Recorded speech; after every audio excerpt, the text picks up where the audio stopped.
What in your expertise is codependency recovery? What does that look like? So there's three parts to it.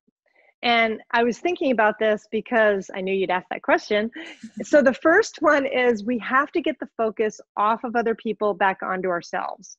That's kind of the first step, because the codependent is super focused on helping, fixing, changing, controlling, right? Other people out of goodness of their heart. And I really believe that under every codependent is a huge, huge heart, which is part of the reason why it's so hard to change it. But then the second part is looking at our relationships, right? You know, how healthy are they? Are we setting boundaries? Are we in relationships that we know don't serve us, but we can't get out and we can't let go? And then the third part to me is the family of origin work. You know, that's when you look back at your childhood and you look back at how you became codependent and any traumas. And, you know, I think what's challenging is that I think all of the, you know, it's not a linear process, as you know, and all of those things tend to happen simultaneously. So it's not like I can say, well, I'm only going to focus on myself. I mean, I can say that, but I might have a relationship blow up. I might have childhood triggers happen at the same time. So it really is kind of a dance between all of those three that can make it kind of intense at times. You know? Yeah. And it's definitely not linear. That's for sure. It can go no, and every it's not way. For the weak. Definitely not for the weak. So for our audience listening and watching right now who want to get started in this codependency recovery, like where does one get started? So a lot of times I notice that codependents want to start by themselves because they're the helpers. So when I say, why don't you go get help? They're like, no, I can do it myself. Because asking for help is really vulnerable for them because giving is the power position. So the first thing they can do, obviously, thank God for the internet. You can read a ton of articles. You can read Codependent No More by Melanie Beattie. She actually just came up with a new one, a new version of that. I think it's called The New Codependency. It's really good. Yes. Yeah. Wow. That was really interesting. But so, and you can do online courses. I always recommend that for people who want to learn the skills now. And the problem is that you can't really do that long term. So you can do a portion of the work by yourself, but you really can't do all of it by yourself. There has to come a point where you either get a therapist or join a support group like Al-Anon or Coda. Because if I'm going to try to heal my own codependency, I'm stuck. I can only go so far. I need somebody's input to say, hey, you know what? You're people pleasing, or let's work the steps on how powerless you are about your addict husband or whatever, you know? Yeah. Got it. Yeah, absolutely. And so common, I think, for a lot of codependents to absolutely want to be isolated and be like, okay, I got this. I'm going to be in control of the situation. Exactly. Do it all by myself. Exactly. So. And there's nothing wrong with starting out that way. I think a lot of people do, but they have to typically get to the point where they're powerless and sick and tired of it.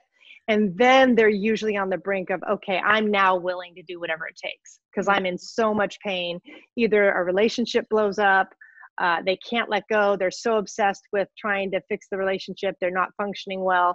Then it's like the heat has to get turned up for them to really get to that next step of admitting powerlessness. But that's where the freedom is, you know? And I personally, I did some of the work until I had to get to my own powerless point. And then I was like, okay, I'm there. I have to do more work. I can't do any more. And that was when everything started to get a lot easier, ironically. So why do you, I too am familiar with 12-step work. So why is admitting that we're powerless so powerful, interestingly? Because if I don't admit my powerlessness, I'm in step 0, which is I can control it myself, right? And so I'm going to do the same thing to control it over and over and over again because that's the only tool I have.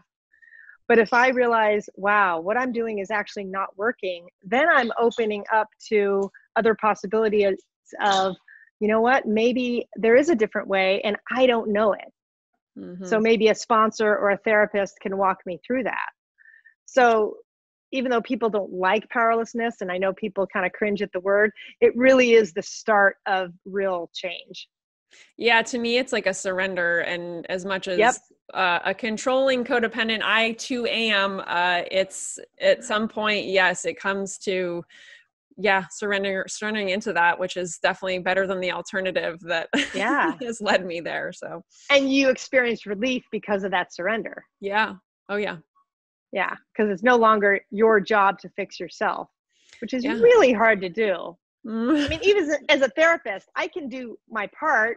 I can maybe go a little further than most, but I can't do it all by myself, you know? So going back to 12-step programs for a minute, and you mentioned Al-Anon and Coda, and do you have any like other thoughts around that for people who might be interested in such a thing? And also maybe, Yeah.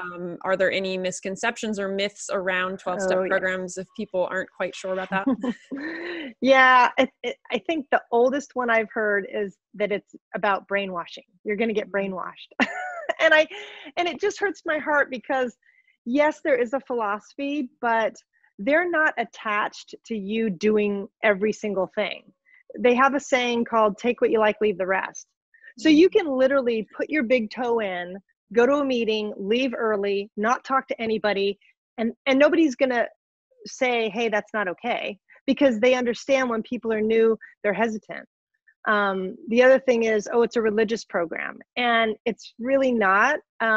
We have a lot of people who come in that are atheists and don't believe in anything. And we're like far out. Eventually, it helps to have some form of a higher power, but we're not going to tell people, or people don't, sponsors don't say, well, you have to have one or you're going to be kicked out, So it's really gentle that way, because literally you can dip your toe in and choose where you want to start.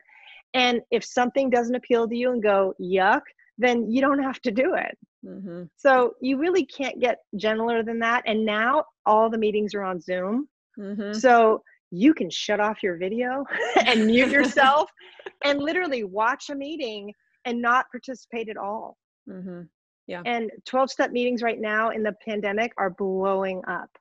They really are. I'm part of actually an adult children of alcoholics program. And yeah, it's amazing the amount of people that have flocked to the program online, and absolutely. Yeah. And it is nice sometimes to be able to turn off that video or yeah.